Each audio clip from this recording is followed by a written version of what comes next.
अस्सलाम वालेकुम, good evening ladies and gentleman. उम्मीद करता हूँ आप सब ठीक होंगे। मैं फैसल ढेरी आप सबको खुशामदीद कहता हूँ एक नई एपिसोड के साथ, जिसका नाम है mid week market recap by foundation securities, जहां हम डिस्कस करेंगे की performance takeaways of PSX from the beginning of this week.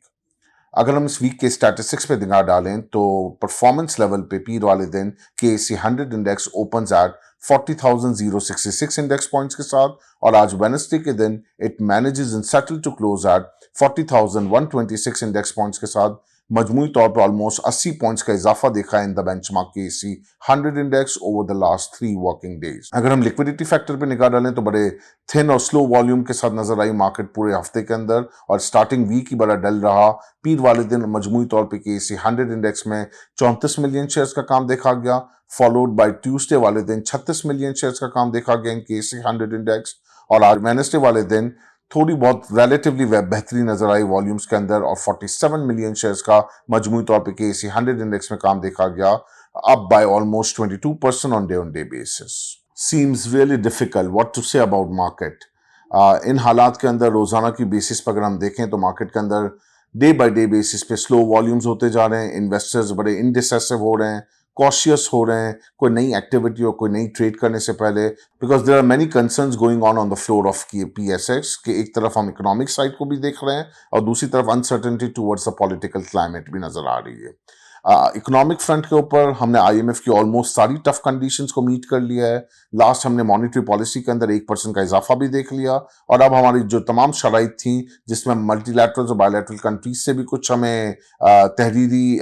सबूत देने थे IMF की टीम को, तो उसमें हमने देखा कि पिछले दिनों वजारत खजाना की तरफ से हमें यह हतमी तौर पर बता दिया गया कि सऊदी अरब से हमें इतनी इमदाद मिल पाएगी, और UAE की तरफ से भी आज की कुछ प्रिंट मीडिया के अंदर और मीडिया के अंदर कॉरेस्पॉन्डेंस के थ्रू बताया गया है कि जनाब UAE ने भी कुछ फर्म कमिटमेंट्स दे दिए पाकिस्तान की तरफ। तो इन दोनों की जो लास्ट ईयर रिक्वायरमेंट थी वो भी ऑलमोस्ट मीट होती हुई नजर आ रही है, and we are looking forward के अगले हफ्ते के अंदर IMF का SLA हमारा साइन हो जाए, और इस तरह पॉजिटिविटी कुछ बेहतरी की तरफ मार्केट भी नजर आए, इकोनॉमिक की पिक्चर भी थोड़ी ड्राइव हो, फॉरेक्स रिजर्व्स की तरफ भी थोड़ी बेहतरी आए, कुछ मल्टीलैटरल्स और बायलैटरल्स की तरफ से भी हमारा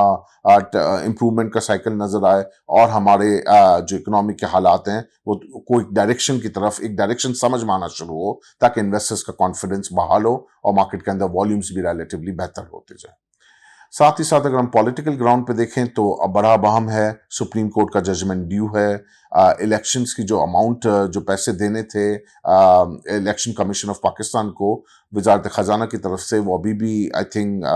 अनसेटल्ड हैं, और उस पर अभी क्लैरिटी आना बाकी है कि क्या होता है, सुप्रीम कोर्ट का फाइनल जजमेंट क्या आता है, क्या इसके लिए तौहीन अदालत होना होगी, या इसमें कोई लचक दिखाई जाएगी और कोई वे आउट निकाला जाएगा। तो things are not very clear on that end as well, और जिसकी वजह से अगेन इन्वेस्टर का वही कंसर्न है कि चलें अगर इकोनॉमिक साइड पे चीजें बेहतरी की तरफ जाती हुई अज्यूम कर भी लें तो पॉलिटिकल साइड भी थोड़ा वीक एरिया नजर आ रहा है। जब तक वहां से भी क्लैरिटी नहीं मिल जाती, इलेक्शन की डेट सामने नहीं आ जाती, वो भी एक ग्रे एरिया रहेगा और जहां पे इन्वेस्टर थोड़ा मोहतात नजर आए। ये दोनों सिचुएशन बहुत रेयर कॉम्बिनेशन बना रही है, और जिसकी वजह से हम देख रहे हैं कि डे बाय डे वॉल्यूम्स बड़े ड्राई हैं मार्केट के अंदर। One of the factor is naturally Ramzan में टाइमिंग भी मार्केट के कम होते हैं, तो ये भी एक वन ऑफ द कंसर्न है, और दूसरा एंगल जो नजर आ रहा है वो लॉन्ग हॉलीडेज भी हैं आगे ईद एंटिसिपेशन में। तो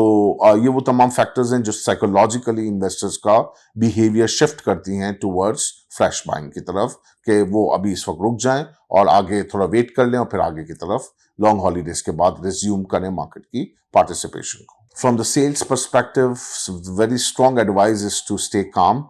जो पिक्चर चल रही है उसको पूरा एंड होने दें ताकि पॉलिटिकल नॉइज भी क्लैरिटी के साथ सामने आ जाए, जो इसका नॉइज खत्म होना है वो नजर आ जाए, और इकोनॉमिक साइड पे भी अगर IMF हो जाता है और मल्टीलैटरल्स और बायलैटरल्स से जब डॉलर्स आना शुरू हो जाते हैं और रिजर्व्स की पोजीशन थोड़ी इस्तिकामत की तरफ आ जाती है, तो ये वो तमाम फैक्टर्स होंगे जो लीड करेंगे इकोनॉमिक साइड को, और वहां से हमारी मार्केट वैल्यूएशंस में इतनी सस्ती है कि फिर वो एक अच्छा पुल बैक हम मार्केट में देख पाएंगे, इंडेक्स पॉइंट ऑफ व्यू से भी और price gain point of view से भी। लेकिन फॉर अ टाइम बीइंग जब तक क्लैरिटी नहीं मिल पा रही तो wait and see the policy को रखना चाहिए, वैल्यू हंटिंग रखनी चाहिए। कोई बहुत अगर सस्ती चीज मिल रही है जिसमें डिविडेंड अपॉर्चुनिटी भी है तो वो लॉन्ग टर्म पोर्टफोलियो का हिस्सा बनाना चाहिए, बट अभी शॉर्ट टर्म डे ट्रेड की एक्टिविटी को अभी अवॉइड करना चाहिए। That's all right from my side. Please share your valuable feedback at info@fs.com.pk. Your valuable feedback is at most important to us. Till then, I, Faisal Dedi, signing off. Do take care of yourself and your investment too. Have a pleasant evening. Goodbye.